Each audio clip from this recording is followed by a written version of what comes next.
Ai, olha aí. Eu vou precisar sair um pouco.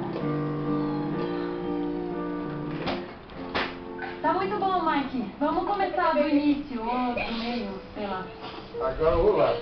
Agora eu vou lá. Vou lá. Vai lá. Eu tô fazendo possível, mas eu tô pensando. Mas já vi que tá no Lago Forte com a família. Vai querer comer agora também? É onde eu tenho que estar. Tenho que fazer minha Comer mulher agora? se apaixonar por mim de novo.